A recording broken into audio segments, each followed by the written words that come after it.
Hello and welcome to another episode of Excello Best Practices. Today we are focusing on tasks, time, and managing my work. I am your host, Tom.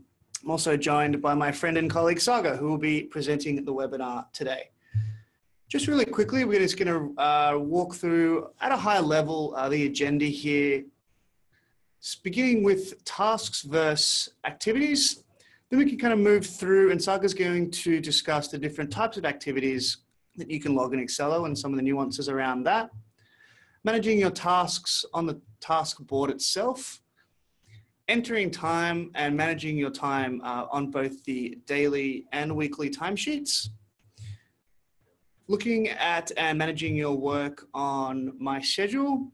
And finally, looking at the timesheet report, billable and non-billable time, costs, and everything else associated with time entry. Of course, as usual, please feel free to submit your questions throughout the presentation and we will get to them at the end, or we potentially might answer them as we go. Thanks for joining us, and I'm going to pass it over to Saga. Thanks, Tom. Just give me 1 second. I'm going to pull up our Excello deployment. Okay, let's get started. So right now we're viewing the stream, and the stream is a list of quite a lot of activities over the course of maybe not even only yourself, but your entire business if you have permissions to see so. So what is an activity? An activity is a note, it's an email, it's a meeting, it's a call, or a postal. And the idea is these activities are logged against these different tasks. So kind of answering our first question on our agenda, what is the difference between tasks and activities? Think of tasks as to-dos. These could be deliverables or things that need to be done for the sake of like a project, sale, client, ticket, or retainer over the course of time. And activities is logging work against that task. Right? So you have tasks as to-dos, and activities is logging work against that task. Now that logging work can consist of notes, which is like your internal notes. You have emails, which are for your external clients or potential clients. You have meetings and scheduling out time for a meeting about a piece of work, as an example. Calls, logging calls that took place. So for example, I give you a call, you can log that call in your system. And postals, so sending out a package. Now the idea is there's a couple kind of questions on, why use notes versus emails, when to use emails versus notes, calls and such. So let's go over a couple very common questions. So the first one is a note versus an email. Again, an internal note versus an external email. This is the way I would kind of consider it. And the reason for that is a note includes more Excello links, details, and object details. The idea is it's more of a notification that, say, Sagar has sent an internal note to Tom about maybe a certain webinar or a certain project. And it'll also include more details like who's the assignee, how much time was logged, what was the dates, and quick links into the Excello object. Versus an email would be normally your just subject and body content. Right? And this is again why we kind of focus more on external versus internal. Okay. A meeting, this is scheduling out a meeting with a given client. Okay. And this also could potentially integrate with your Google application or G Suite or Office 365 accounts. You can also log a call. Another common question is, does the client see my call logs? And the answer is no. The client does not see what you log for a call. So suppose the call goes really well, you can log, call went really well, here are the kind of the next steps. The client will not see that. Right? That'll be just put on the stream for that given sale, project, ticket, retainer and such. Okay. So again, all of these activities can rest underneath the different objects in Excello, or usually tasks. Okay. So let's look at how do you manage all of those tasks in Excel. So now that we know how we can log work and time against that task, let's look at going through the different parts of Excel and what we can do. So the first thing we can bring up is a given project. Now suppose you're working on this given project called Banner Ad, and you are assigned to a few different tasks onto this project. One quick and simple thing that you can do is just filter by yourself and see which tasks am I the assignee of. In this case, it's brief sign-off and another sign-off sometime down the line. Now what we can do is go through and do a few actions. So part of a task is you have the title, the assignee, the status, the earned value, time, profit, depending on what permissions you have and what your preferences are, the time budget, and the start and due date. So as we're going through and managing these given tasks, what we can do is use two options, add activity or log time. And this is not what we discussed just previously. So log time is essentially just an activity note, just with just all the details or different options not visible. Right? It's really just meant to be a time entry. It's not really sent to anyone. It's just logging time onto a given project. This is my kind of personal favorite, bringing up all the projects I work on and just put in, say, work or offline work done for client A. I can mark this as maybe accept and complete, updating that status, and also putting what I did. So added company logo, added email sig, one in and added sales progressions. And then I can also add in what time I did it, or just put in, say, 1 hour, and go ahead and save that log. Again, the idea is we want to be logging what we did over the course of time, because you might be working on a number of different projects at any given time. And once you're working on, say, 10 different projects, you want to make sure that everyone is up to date, including the PMs on the team, or mainly the PMs. And if you want to look back at what you did today, or look back what you did last week or last month, you can have all of those time entries, and we'll look at the timesheet report very soon. Okay.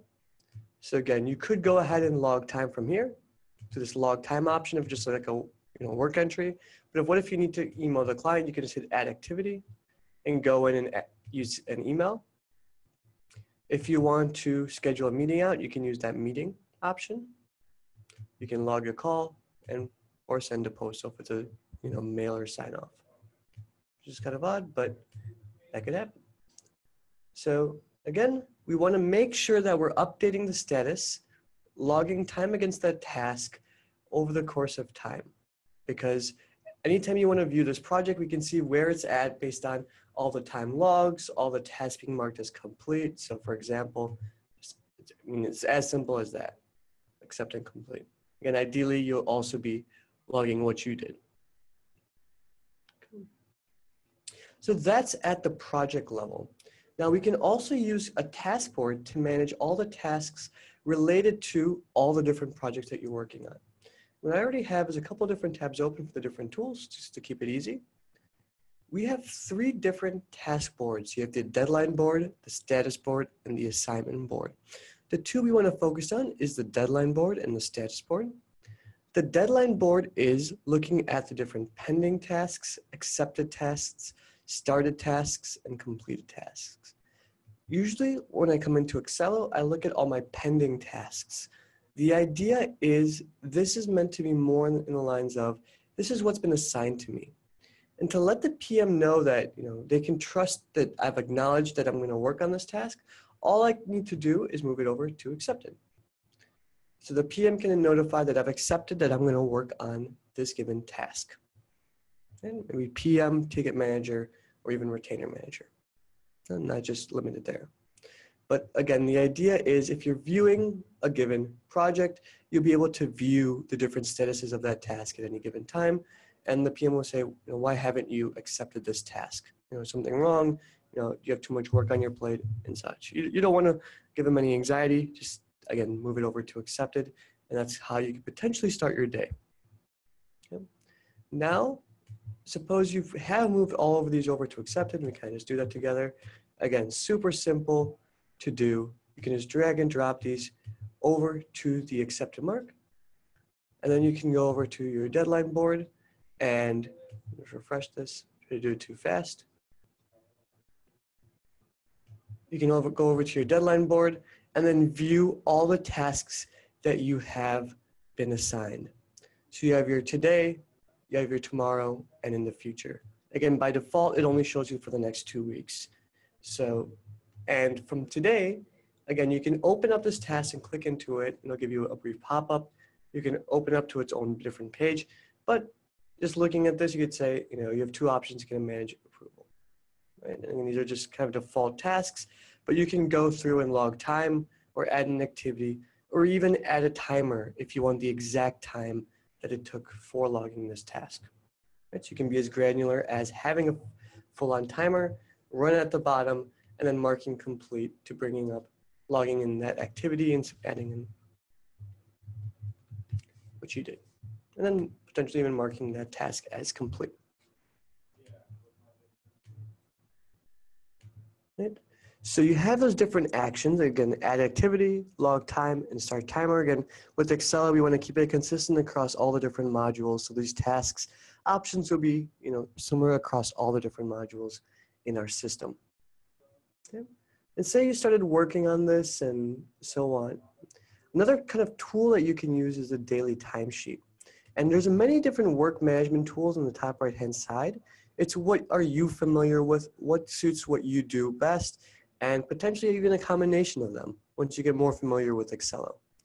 So we can look at this daily timesheet. Again, this is found by just hovering over time and going to daily timesheet. And we can see all the work logged for a given day. So for example, I can log a call at 6 a.m. Answered an early morning call at 6 to 7 a.m. at 1 hour, and it's billable. And at 7:38 a.m. in San Francisco, we were doing some webinar prep. So I got a coffee, a spinach and 3 cheese sandwich, and I called Tom to wake him up. Okay, for about 15 minutes. Now, again, throughout the day, you can see what you're currently doing across the day and also see what you can do. So on this daily timesheet, I believe this is the most underestimated or I guess underappreciated tool in Excel, just because I can see kind of the power of it working with some of my clients. And that's just making sure that you're logging time on everything that you've done. And for those that are on time and materials style clients, so where you're billing based on how many hours you're logging, it's incredibly important to making sure that all the time you have is logged. That everything that you do is logged. These could be emails that you're sending out. It could be meetings that are taking place, or just notes that haven't had any time logged by accident. Just making sure that, again, you're logging time on everything that you can, or you might be missing things that you've done, and you can go ahead and use that log time option to find out what you can log, or again, go use these tasks on your right-hand side for logging time via those 3 actions, or starting with a timer, I should say. You can use that weekly timesheet. Again, you'll notice that there's already some time logged based on what we saw in the daily timesheet, but you can also see that there's some that don't have any time logged. And why does that show up on the weekly timesheet? The idea is it's looking at, what can you log time against? So maybe May 19th as a potential example. And we know for this week, we're going to be logging time against this task at some time. So we're going to put it on your weekly timesheet to give you that option of just kind of quickly hitting that plus button and putting that work entry in. For those that are more timesheet driven rather than kind of project or task board driven, this is extremely useful because you may be ending your day and you might be adding your time in, again, to that weekly timesheet for what work you've done. And this is a weekly level, and you can see each day how much work was logged. Now, moving forward, you also have your My Schedule. So over the course of time, your PMs might be resourcing out work to making sure you don't have too much work, on your schedule. And what they can do is look at it from the team level, but you can look at it from the individual level, or that's what maybe concerns you. So each day you can see what is either auto-scheduled on my calendar or committed or scheduled. So there's three different options. So scheduled means a PM has gone in and put in, you're going to work on this from say 4 to 5 p.m. on this day, or we suggest you work on this for 4 to 5 p.m. on this day. And then auto schedule means we look at the start and due date for a given task and auto schedule it onto, that my schedule. Committed means the PM is saying that we want you to work on this for 2 to 3 hours for that given on your schedule for that given day. And last option I almost forgot was external time. So if we do integrate with your calendar, which is like your Office 365 or your G Suite calendar, then we'll also bring in those as external appointments if we can't recognize it to a specific client, right? To again, making sure you can view all the work that you need to do and kind of scheduling out your week and potentially, talking to your PMs or managers saying, I'm not sure if I can get this done in the time, allocated. So we can be more proactive than reactive for when things, hit the fan. Again, my schedule is viewable by week, by day, and current 20 days or a date range in specific. Okay. Moving forward, you also have a timesheet report. Now, this is necessarily managing work. It's more on managing what you've done and kind of sharing this with your potential manager, or just viewing it yourself. So for example, I come in here and I usually go to my filter for today and making sure that I've logged everything that I want to log for that given day. It kind of just breaks it down based on the different projects, activities, and so on. And sometimes I may have not logged a certain phone call or certain interaction I had with the clients. And, being who I am, I like to making sure that everything's in the system, just because there's a lot of moving parts to any implementation. And any implementation I work on lasts over 6 weeks, whether it be from start to set up to training to post go live. So we want to making sure that all of the notes that we take are accessible over time. So, I'm pretty cognizant about that, but I look at the today. I can also look at this week and also look at, say, this month. And looking at it from this month, it's like month by month, am I logging more billable hours rather than non-billable hours? Or what's my, billable value of work that I've completed? So in this case, I've logged $100 of billable value of work. And for those that are more on the admin staff, you might be focusing on your non-billable hours. So how many, what are you working on, and how much time have you spent on that given work? Okay. You view this also by companies and projects. Again, that's not at the individual level, but it's getting a good helicopter view of what has been done for a given team or the projects that you can see and working on. Okay. The next thing is you have your inbox. In this case, there might not be anything here because we're using a test account. Oh, here we go. So we may have a number of different logs in your inbox. And one thing common is, okay, so how can I use this inbox? I'm seeing a lot of junk here. So when I come into Excel, I look at my inbox, I see a lot of notifications. What you want to do is just action them. This basically says you've acknowledged that you've seen them. Again, I'm looking at Nick's inbox, and I'm just viewing that he's been assigned this task and he'll get notified about that. But just action. And you can go down that list and continue to hit action. And if you ever refresh, all of these activities will be then basically actioned. So you can filter by action activities for non-action. What I like to do is I come into my inbox, I focus on a lot of projects. So I go into projects and then I go into emails. Right? So, for those that are working on projects and emailing the client, you will go through and see all the different emails that are related to projects. And you can make sure each and every one of them are action to that dream of inbox zero. You can also do that for calls or notes, for like internal notes that were sent to you, and so on. And yeah. Okay. So from here, again, there's a lot of just different tools that you can use. And what if you're more on, the managing level? You're more like managing a project, being a salesperson for a given sale, responsible for that given sale, or looking at you're the ticket assignee rather than a task assignee and such. What we want to do is look at the different filters available. So for a sales filter, what we can do is filter by a salesperson. So say Nick. You can filter by different statuses. So in other words, say quote requested, or maybe even value, those that have a higher value of say 10,000. Right, I guess that's lower.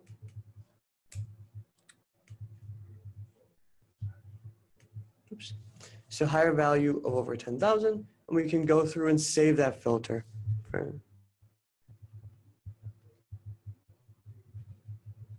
Quote requested, right? So quote requested over 10,000. And you can see that filter on the left-hand side, but also view it underneath your saved filters.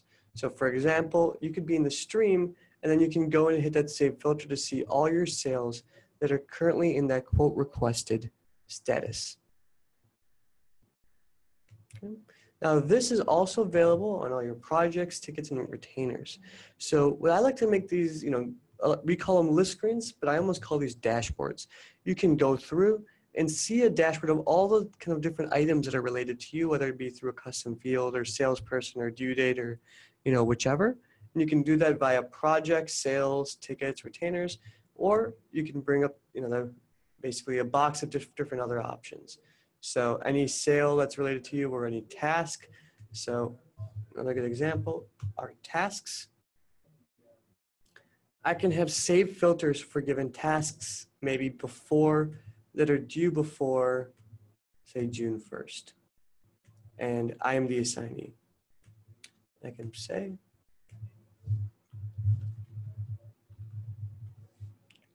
and I can make it shared for everyone else or just no for myself. Now, again, I can just go through, go underneath that save filter and go to made tasks for just tasks for myself, right? And you can export this out if you'd like to, or just go ahead and log time from here. Okay. So overall, again, there's a number of different options and tools that you can use. So kind of just a quick summary. You can go to, say, a project ticket or retainer itself and log time on tasks from there. You can use a task board to see all the tasks related to multiple different projects or retainers or tickets or sales or whichever. You can use a timesheet or a daily timesheet, to go through your current day and making sure that your day has been mapped out and logged on what you did.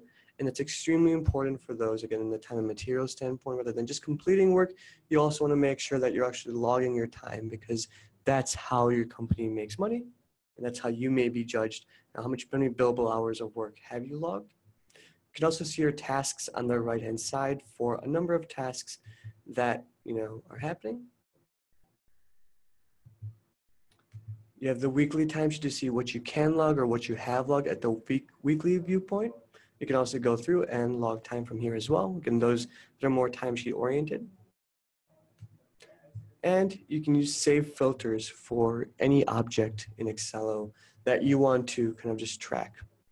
And a lot of different options is which sales are due before the end of the month, right? Because you could put a due date before that sale, and making sure that you're actioning each and every sale over time, or any projects that are due soon, and so on.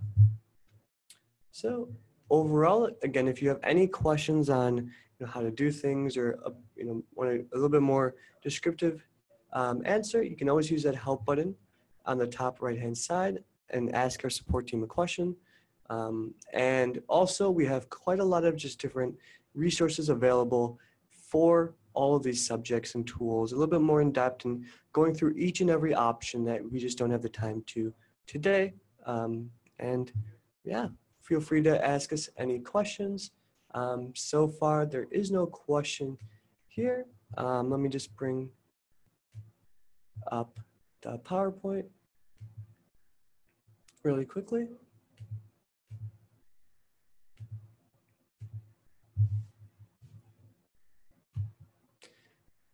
So any Q&A? I don't see any questions at the moment. But for the next best practice webinar, we're looking at the business workflow design, so building automation. So as you're going through each status, it's templating out emails, automatically creating tasks, updating fields, or potentially even using a combination of status progressions, custom fields, and triggers. If you have no idea what I'm talking about, again, might be best to attend that next session, especially if you're on our premium plan or even thinking about it. It is extremely useful and limiting a lot of work, that you normally do in automating it. So again, you can register at excel.com/resources/blog, and we're also up for suggestions. So if you have an idea, please let us know at bestpractices@excel.com. We're happy to go through and choose a topic of your liking, and that's what we actually prefer. But otherwise, thank you for attending. And if you have any other colleagues, we are holding one in about, I believe, 8 hours. So just let us know.